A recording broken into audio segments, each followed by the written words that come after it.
Good afternoon, traders. This is Christian from Hertz Tribeca Trade Group, and it is Thursday, April 22nd. Well, a very eventful day in terms of in terms of the market moves.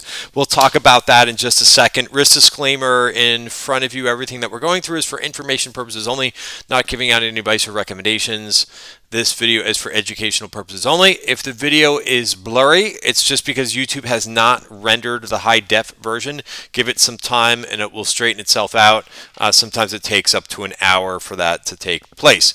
So let me start with something a little bit different, and then we'll talk about the kind of the headline move this morning that not this morning but this afternoon that kind of brought us down, and we'll go over some technicals. But I was watching this last night on Showtime, and I always like to incorporate, I love sports, all kinds of sports, so I always try to incorporate a little bit of sports analogies or something when I think there's a similarity, or there's a story, or there's some type of analogy that happens in sports that goes along in trading. I try to bring it up and talk about it. So last night I'm watching on Showtime. There's a Julian Edelman special. I don't know if anybody's seen this so far. I don't know how long it's been out. I just happened to see it on, and I tuned in. It's called 100% Julian Edelman. Here's the investing or trading takeaway from this. I don't know if you were aware of this. First of all, Julian Edelman recently retired. He was an awesome wide receiver with the New England Patriots. Small guy, and I always root for small guys who just create just an amazing career for themselves out of basically hard work and ambition. And so what I thought was particularly interesting here was he started off his career in high school, junior college, and college. He was a quarterback, right? So obviously in the NFL, he was a famous wide receiver. He was also MVP of one of the Super Bowls that New England won. But what I really found interesting was that he had to change. He had to adapt, right? He moved to the NFL, and he couldn't do what he was well known as. He never played, as far as I know, he never played wide receiver while he was in high school or in college. He had to learn that in NFL. Why do I bring this up? Why is this kind of interesting? Well, we've kind of seen this move in the market so far this year where, we've seen last year was a big growth year. Part of this year has been a big value year, and growth has kind of sat on the sidelines. And then I think over the last couple weeks, it's been a lot of not necessarily value, but low volatility areas of the market. It's been just a lot of rotation in general in 2021. So I see a lot of people that are having trouble on Twitter with these changes that are going on. And it kind of just hits home with me with, watching how Julian Edelman had to adapt, right? I think really good traders in this market, right? And I get it if you're a long-term, type investor in one of those growth value. But to me, it just like you have to adapt to the game. Right? If the game says you can't do this, right? You can't be a quarterback in the NFL. You want to play, you got to do something else. And it's kind of like what we've been experiencing with the market this year. 2020 was completely different than what we're experiencing this year. And to be successful, you have to adapt. Right? You can't say, "Oh, this is the market I want, and I'm sticking to it." Right? There's been some players who came out of the NFL and said, "Hey, I'm not changing. I was a quarterback, right, and I want to play quarterback." Right? And some of them just didn't play in the NFL, right? So that's the choice, right, that everybody has, and I respect Edelman for what he did, changing his position around and being hugely successful at it, right?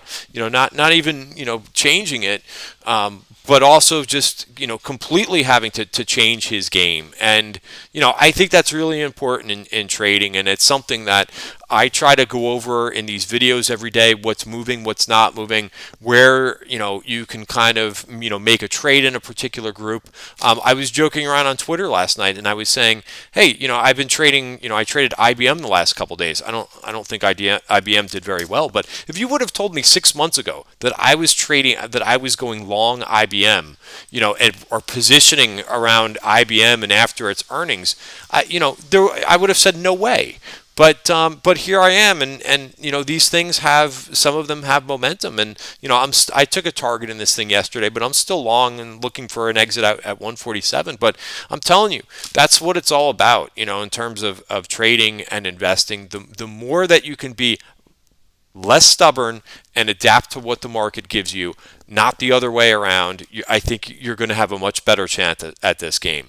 All right, so I took 5 minutes with that analogy. Let's talk about I'll give you some more stories too with this market action. Right now, unfortunately, this type of stuff happens. Right, a headline hits the tape, and the market doesn't take too kindly to it, and we sell off. Right, we've seen this both now with the last two administrations, right? Last year, or not last year, a couple years ago, it was on the tariffs, right? Trade tariffs, right? And the market plunged on that.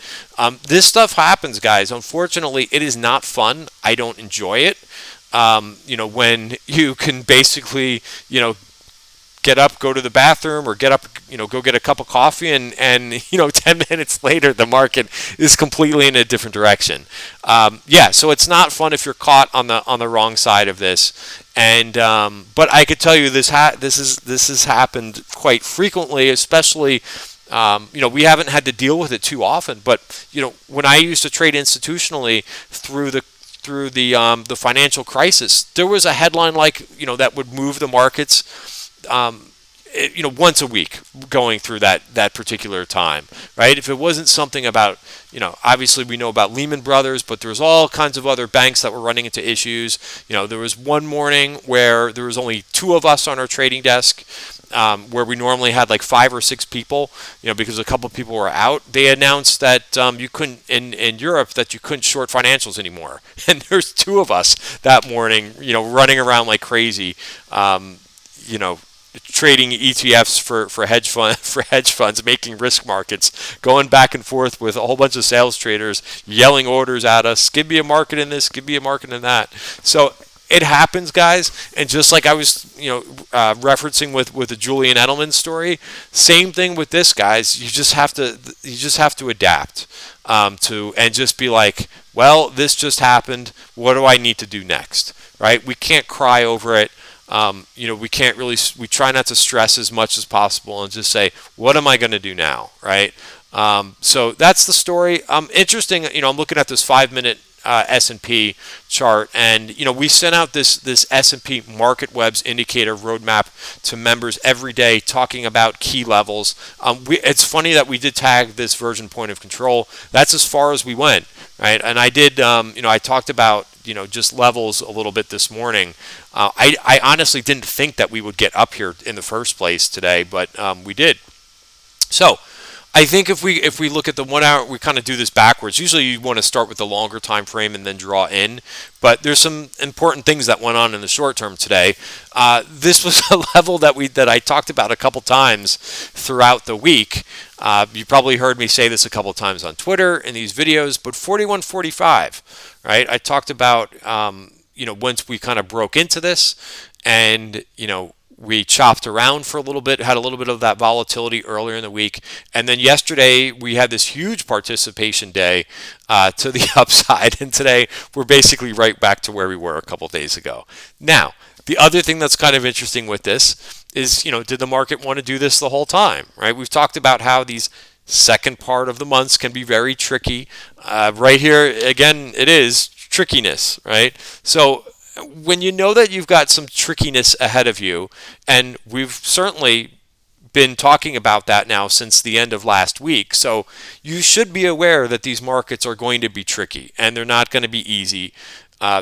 For now, that's what the pattern has been this year, is that the second half of the month has been a lot more difficult than the first half. So, I'm not going to say like that you should have been selling at the highs of the day today, but being a little bit more conservative, right, with some things will you would have fared better today. I think that's an easy conclusion to draw. So that's kind of where we are. We're just back right in the middle of value for the week. If we go back to the daily chart, you could see that there's no real damage in the technical chart. 2 days ago, I said I wouldn't be surprised if we get down to the 20-day moving average. I still wouldn't be surprised if we get down there. We'll see what tomorrow holds. Again, you could see always bigger volume on the red days. Some people like to, I don't know, sometimes they're just not looking at what the charts show them over time, but there's always in the indices low volume on the green days, big red volume on big volume on the red days. All right, so that's just what it is. Let's look at the Qs in IWM really quick. The Qs actually did a little bit worse today. They were down 1.2%. So again, you look at some of the other action that we've seen in the second half of the months, and it's wishy-washy like this, right? That's a very technical term, by the way. But you look at the back end of February, you look at the back end of January, you had this stuff, right? You had the back and forth action. So, these, I could tell you the last couple days, right? I've been trying to, put my day trade hat on a little bit more, right? And I did that a bit more today. I just thought that there were some decent opportunities, right? The last couple days, although I don't know if this really was true to form for today, but this was the second day of a lot of different areas that have not been participated, such as high growth. Where did the ARK fund end today? It fared better today than the Qs and S&P and the small caps too. So these things wanted to kind of rally a little bit today. So we've got some levels to kind of watch. Right? So let me just go to IWM and then we'll talk about some other names. But IWM continues to kind of just flatline this month. I know a lot of people are looking at a potential head and shoulders with this thing. You got to wait until the neckline breaks, right? You can anticipate all you want, but it's really not a pattern until the pattern actually forms. Right? I'll say that again. People love to anticipate patterns. It's not a pattern until it is a pattern. Okay, so this is not a head and shoulders yet. Does it look like it could be a head and shoulders? Anything's possible. But I'll tell you what, we see a lot of head and shoulders. We see a lot of patterns that look like a head and shoulders that don't end up being a head and shoulders. So you just kind of have to wait for that confirmation. All right, let's talk about. So let me talk about a couple of those ARK names. Right, this U. Right, Unity Software, and I'm going to go through a couple other names too. But listen, for names and levels that I'm interested in, what I do is I set alerts. Right, it really helps me manage my trading process and automate my trading process. So I have an alert on you. Just a little bit above. I think I have an alert out at 106. I turn these levels off. Let me just turn this back on. All right, so labels. Sorry.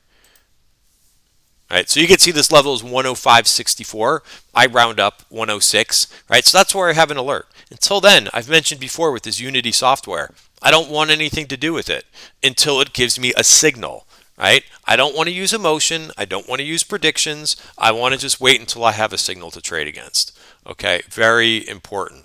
All right, so we'll continue to watch, right? I do sometimes participate in things intraday.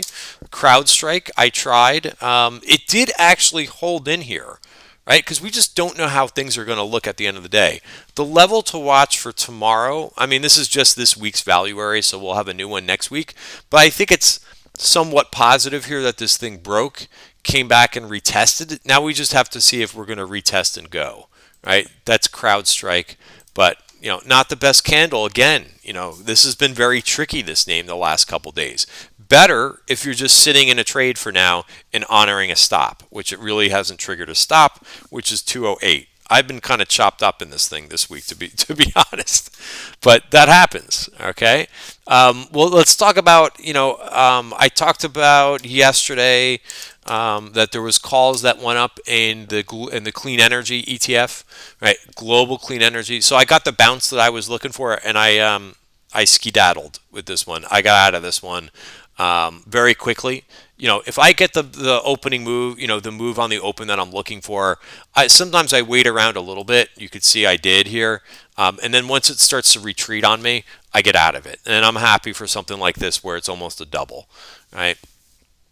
WHR, which is an earnings trade. Good thing I took target number one, right? I always try to take at least something off the table. The most I can make in that spread is $5, but WHR really gave back the profits. Somebody asked me on a similar name, Lam Research, good earnings and the name sold off. Why do names do that? Well, because the good earnings are in the rearview mirror, right? What's priced in? What are they talking about going forward? That's what's important. Right? I think younger investors or traders confuse this all the time. They see a good earnings report, they think the stock should go up. I can tell you that's not really how it works. It works based on what's already priced into the market and what's not priced into the market. So if they come out and say something that surprises the market, about guidance or something on their earnings call, information that wasn't like prevalent in the market, then the market reacts to that, right? Like Netflix, right? The market didn't price in those low sub numbers, it sold off. Okay, so so you just have to remember with earnings, because you're going to see a lot of these reports. You can't look and say, oh, they had a great quarter, they beat on the sales, they beat on the bottom line, beat on the bottom line, on the top line. Why isn't the stock up? Well, that doesn't matter, because that's already occurred. Right? The market is forward looking, right? It doesn't care what happened last quarter, right? So that's kind of the situation, and possibly the situation with here. Maybe they're anticipating higher costs for Whirlpool, which they did mention. The other name that I was referring to is Lam Research, right, which was down 4% today. Still in an uptrend. But I don't like that bearish engulfing candle for the day, right? When you have the body of the candle that is fully encompassing the previous body, right? That is called a bearish engulfing. So again, we saw, they can certainly be, they can change the next day. I mean, there was a bullish engulfing for the Qs, and you kind of see this back and forth. So, they don't always, the candlestick, patterns aren't always perfect. So yeah, I talked about some of these setups last night on Twitter. I just thought that we might see a second day. And also the option positioning kind of gave me a little bit of a hint. But this DQ is what I played today. I just thought it would be really in the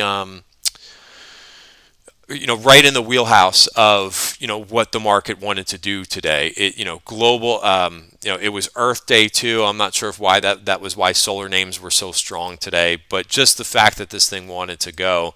My ultimate target was 87.90. I got out of it at 86. I was on Bloomberg TV and I just didn't have time to watch it, as well as this market was really moving around. I don't really care too much of a little over $1. I made the majority of the move and captured in profits today. So you could see my exit.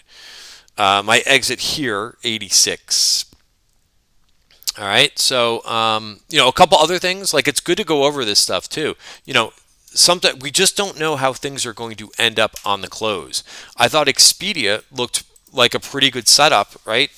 This is a name that rallied really hard and has gone sideways for about a month, right? So it looked like it was trying to take that next leg higher. So I'll be watching this one.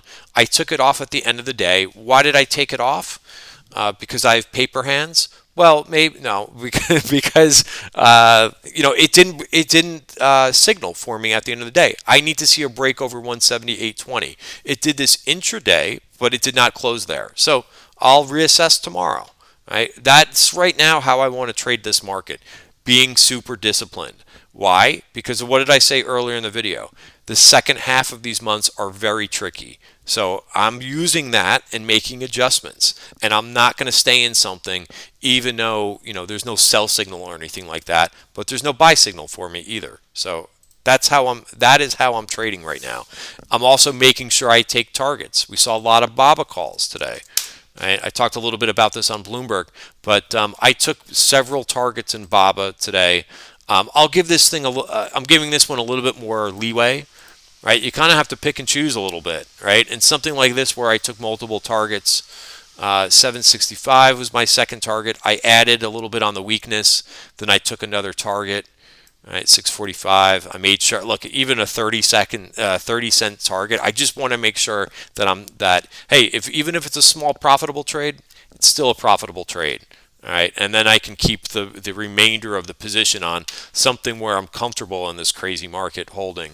All right, and same thing. I tried a little bit of K-Web calls. So why am I playing with something that is such an underperformer when I'm a trend trader? I'm just noticing that it looks like there's a little bit of an appetite for some of this stuff, right? We saw yesterday a lot of Weibo calls, WB. I don't know if that's going to be around earning, if that's specifically an earnings play or not, because that order did cover that. But I just think it's interesting that we are seeing some areas of the market in the Chinese internet space being look like they're being positioned into, and I think the risk reward is something that's decent, right? For a trade, right? For a trade. What else? Big order. So then, whenever we see one of those, like a big move down like that, swoosh down in the market, I do try to pay attention to like what I see that they're buying on the tape. And that was Autodesk. There was a pretty decent positioning going on in Autodesk. And you look at this chart, a couple things to notice, right? It made its high on 321, made a little bit of a lower high here, came down to the 200-day moving average, took out this virgin point of control, rallied back, really didn't get out of this trend here, and then it kind of got back above the 50-day moving average. It stalled, so it basically went from VPOC to VPOC, virgin point of control to virgin point of control, right? Again, if you're not familiar, if you're not a regular viewer of my videos, so volume at price, right? If we put the profile on our indicator. All right, there you go. So you could see virgin point of control is very important. That's where a lot of volume occurred, right? Which is all the way back here, and price hadn't revisited. So that's our reversal. We also topped out at the reversal off of this volume profile, right? Big volume happening here. So that's as far as we went. And now we're kind of checking back to the 50-day moving average. I think it's an interesting spot. Nevertheless, what did I do? I got a little bit lucky. I took a couple quick targets in it. I guess did I get one or did I get two targets in this? I thought I got two targets in it. But yeah, I mean, if it comes that easy, like 5 minutes later, then after I put the trade on, I'm happy to take some profits right away in the trade. Get the trade off to a good start, because I could always add back. Right, so here's my exit in Expedia. Another name that a couple other names I'll give you to kind of set you up for tomorrow that I thought were interesting. ALB, again, very close to breaking higher. So I one of my favorite setups, of course, because again, I am a trend trader, is watching, a name that's in an uptrend, that's in a big digestion period, and then when it starts to take that next leg higher, I use our value areas. I use the MarketWebs for the signal for above that. That would be 158.50. So I really was paying attention to this one at the end of the day, but it didn't trigger, right? So the alert goes back on it at 158.50, and I'll watch for tomorrow. Okay. Crocs is another one. Actually, so there's two last ones here. Crocs looks interesting. I've tried to play this one a couple weeks back and it stalled, right? But it looks like it's trying again. And then another one, sticking with the C's here, Chegg. All right, so this one actually did stay above value. I just really wasn't all about adding a ton of risk here at the end of the day, Thursday going into Friday. Where I think this thing could get to is 103. And I'm happy if I have to chase $1 up or something like that tomorrow, so be it. But I do like the setup here. Name trying at the 50-day moving average. Looks pretty good if it could just hang above that 92.60. All right, guys, thanks for watching. Again, these things happen with the market in terms of, there's always a little bit of headline risk on the tape. The sooner that you can just kind of get over it and move on to the next thing, keep focused on the road ahead, the better you're going to be. All right, guys, have a great night. See you tomorrow.